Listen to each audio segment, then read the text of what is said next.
Assalamualaikum warahmatullahi wabarakatuh. Perkenalkan, nama saya Tri Ananda Putra Pasaribu dengan NIM 20416255201129. Di sini saya akan menjelaskan apa itu sinkronisasi. Definisi sinkronisasi. Sinkronisasi adalah proses pengaturan jalannya beberapa proses pada saat yang bersamaan. Tujuan utama sinkronisasi adalah menghindari terjadinya inkonsistensi data karena pengaksesan oleh beberapa proses yang berbeda atau mutual exclusion,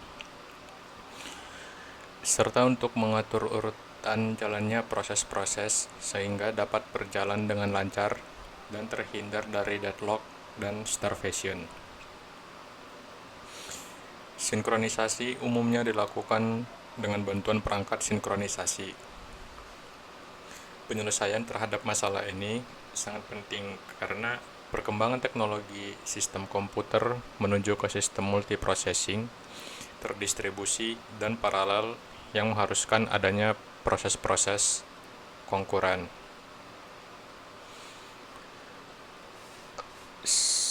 Sinkronisasi clock.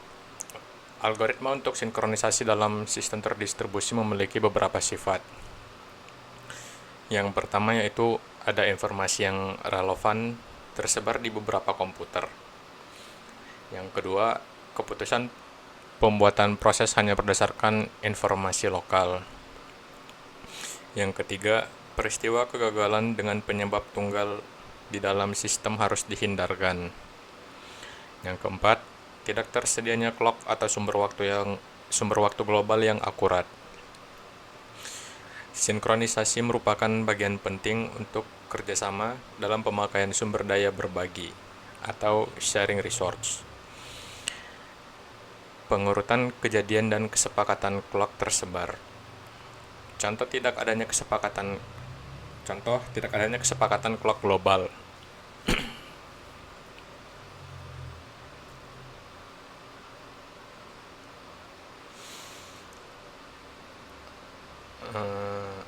Untuk gambar data sini menggambarkan bahwa bila waktu pada output 0 adalah 2144.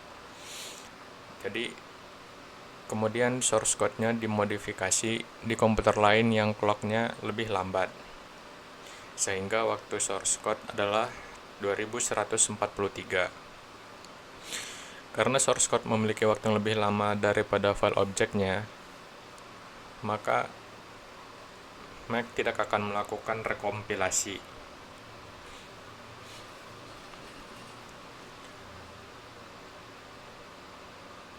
Sinkronisasi straightforward. Frekuensi detik clock logika tergantung dari nilai yang dibuat ke counter. Nilai ini yang menentukan resolusi clock. Interval waktu yang lebih kecil dari resolusi tidak dapat dibedakan. Laju pergeseran clock adalah perubahan offset antara clock dengan nominal referensi ideal per unit waktu yang diukur di referensi.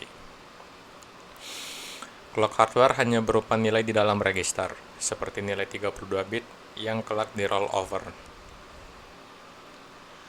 Penanganan dilakukan dengan mengubah konstanta yang ditambahkan untuk memperoleh clock software yang biasanya berkisar di orde mikrodetik atau milidetik dari tanggal yang disepakati.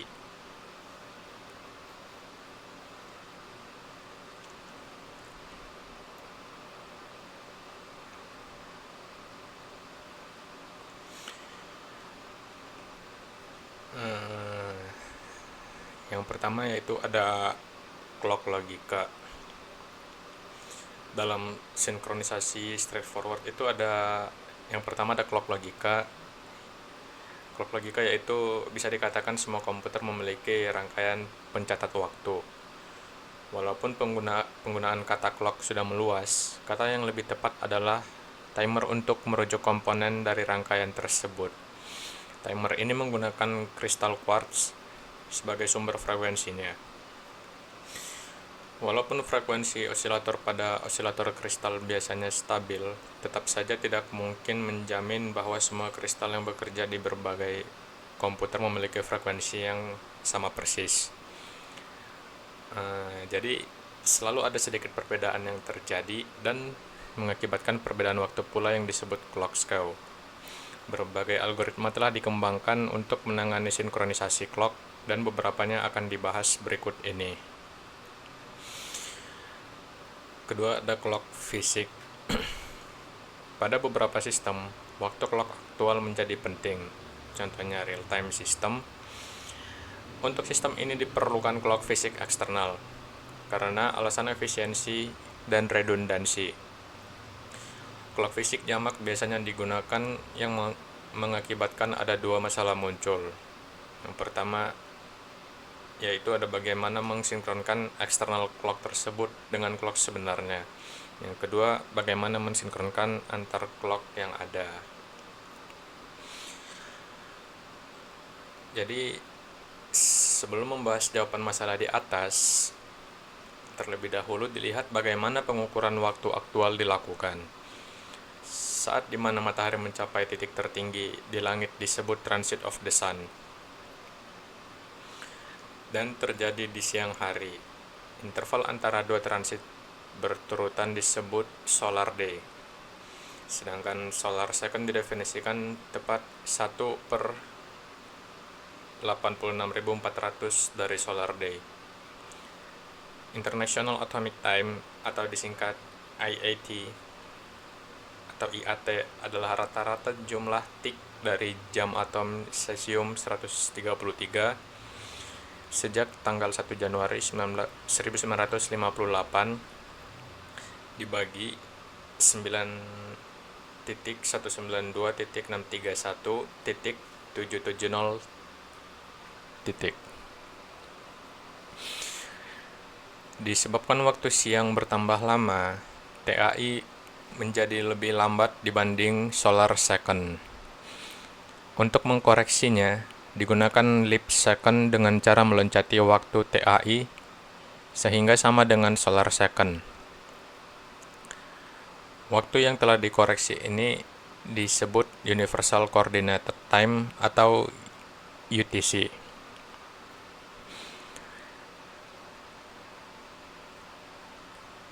NIST memiliki beberapa stasiun radio gelombang pendek yang memancarkan pulsa pada setiap awal detik UTC yang dapat digunakan untuk sinkronisasi.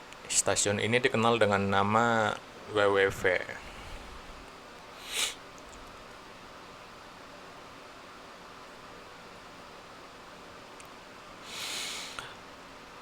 Algoritma sinkronisasi clock.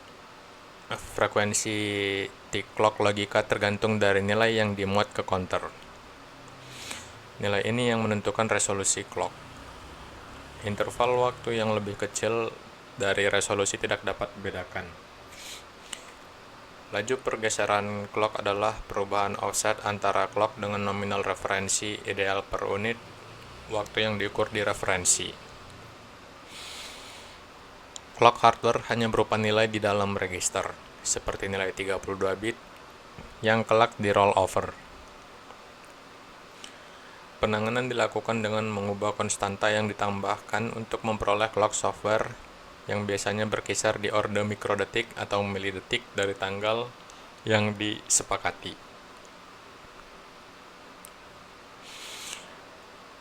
Keempat, ada penggunaan clock sinkron. Pelaksanaan sinkronisasi clock dalam skala luas terjadi baru-baru ini saja. Yang salah satu teknologi enablingnya adalah internet. Penggunaan clock sinkron ini memungkinkan mensinkronkan jutaan clock dalam orde milidetik dengan UTC. Berbagai algoritma baru yang menggunakan clock sinkron mulai bermunculan. Berikut ini adalah contohnya, yaitu ada at most unch message delivery. Setiap pesan membawa pengenal koneksi dan timestamp.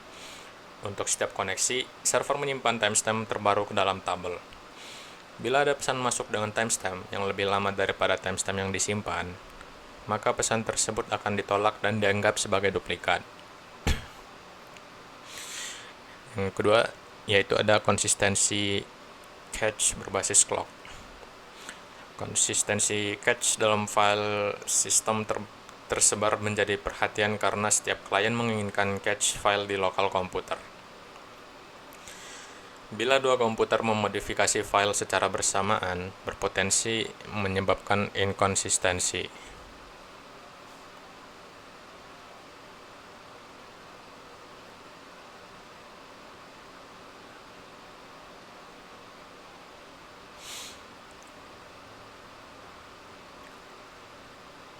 Sekian presentasi dari saya.